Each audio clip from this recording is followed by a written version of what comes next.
Hello, this is the last in this series about Mennonite history. It's called Borders and Beyond. It's a talk by me, Elma Schemenauer. I've written a number of books. Some of them are about Mennonites, others, most of them are about other matters. And I was born Elma Mary Martins, grew up in a Mennonite family on the Saskatchewan Prairie in a Mennonite community there.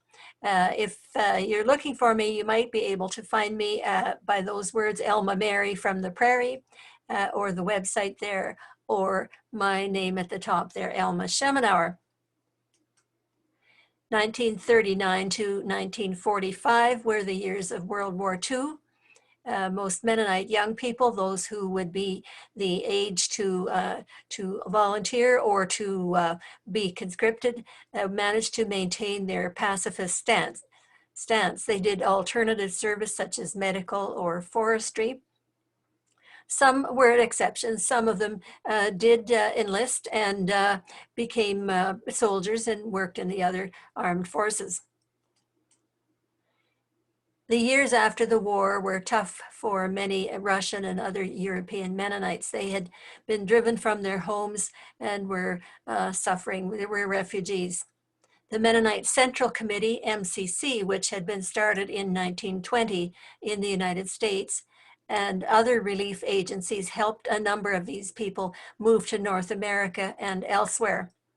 I remember when I was a young child that some relatives came and they had children. I always remember them because they had children, and the little girl had long braids, and I took her to school with me. It was very interesting. She was one of these refugees. Was a little bit bewildered by the school and different language and everything. The MCC, Mennonite Central Committee, soon broadened its scope to help anyone in need.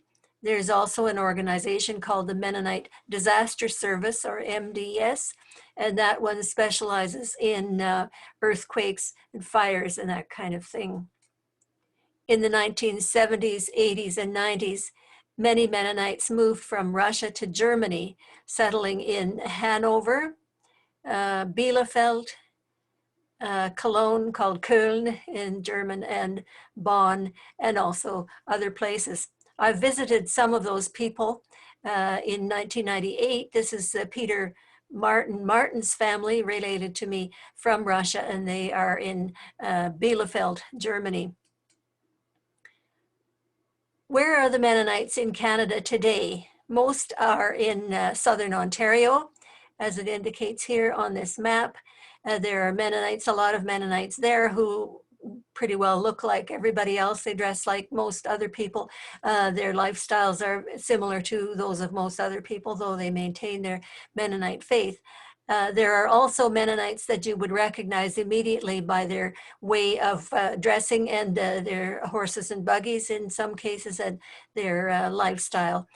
12, as it says here, Old Order Mennonite meeting houses in this area, and 5 Old Order Amish districts, the Amish being something like the Mennonites, but generally stricter, and there are major differences.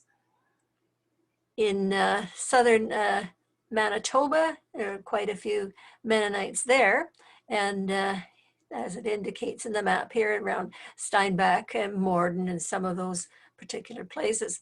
In Saskatchewan, quite a few Mennonites. In the Rostern area up here, quite a few, and down here in the Swift Current area, and quite a lot of other areas of Saskatchewan.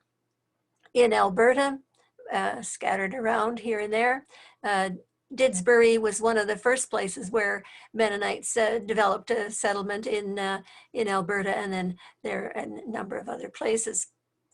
British Columbia, Mennonites tend to be mostly in the Fraser Valley, but they are also in other places, including Kamloops, where I live. There's a smallish Mennonite church here. Because of missionary work and other factors, the majority of Mennonites today are not of Central European heritage. This is quite interesting because it was in Central Europe that the Mennonite movement started. Majority of Mennonites today are Mennonites by choice. They have chosen to join the church and serve in the church, not by birth. Examples: This is the Vancouver Chinese Mennonite Church. Ethiopia has more Mennonites than Canada has, and that's an interesting fact. Unfortunately, they suffer persecution there. Here are Mennonites and other Christians worshiping outdoors because they have lost their churches. They were destroyed. There are quite a few Mennonites in South America, including Brazil. Here's a Mennonite World Conference 9, which was held in Curitiba, Brazil.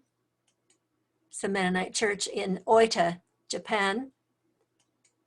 These are Mennonite radio musical groups in a group in southern India. There was an interesting documentary made a while ago about 7 Mennonite farmers around the world. Mennonites have a long history of being agricultural people, but nowadays they do many other things. They are in many other kinds of work, but they also still have that farming, those farming roots, and still farm in some cases. These farmers that were in the film include some from Siberia, Bolivia, Zimbabwe, and the Netherlands. In 2018, baptized believers rooted in the European Radical Reformation, particularly Anabaptists, numbered 2.13 million in 86 countries. The source of that information is the Mennonite World Conference. Those are the baptized believers, baptized Mennonites in those kinds of churches.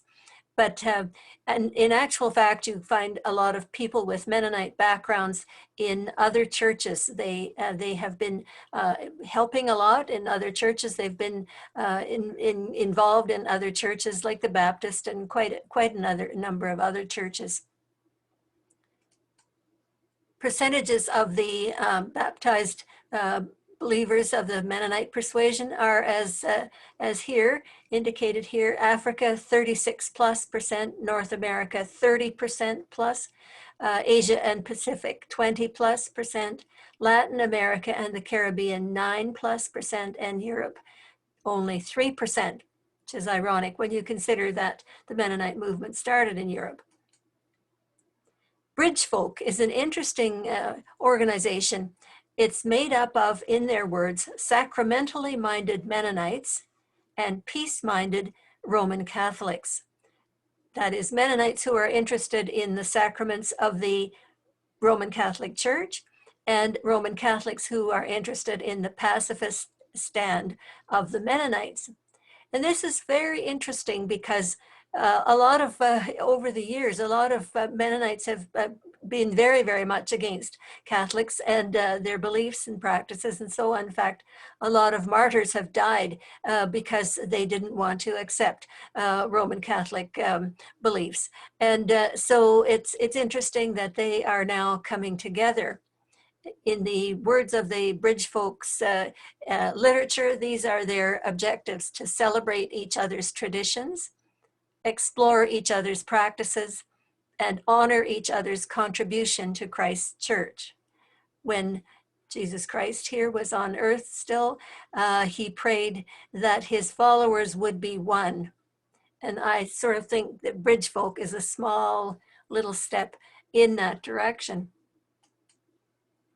This is my Mennonite novel, Consider the Sunflowers. It's 299 pages. It's about 1940s, the Mennonite life in the 1940s. I remember some of that. I was a young child at that time. And also I remember my Mennonite relatives' stories, and they had stories. They were real storytellers, and they appealed to the imagination of a child. So I took a lot of those things and put them into this novel here. But then of course I made things a little bit different. I made the problems bigger and the resolution more dramatic and all that kind of thing, as you would when you write fiction. That's what you do.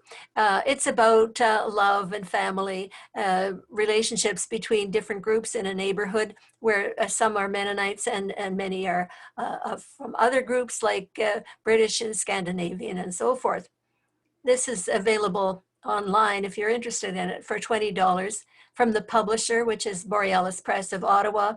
There's a Borealis Press in the United States, but this is the one in Ottawa, Canada, or Chapters Indigo or Amazon.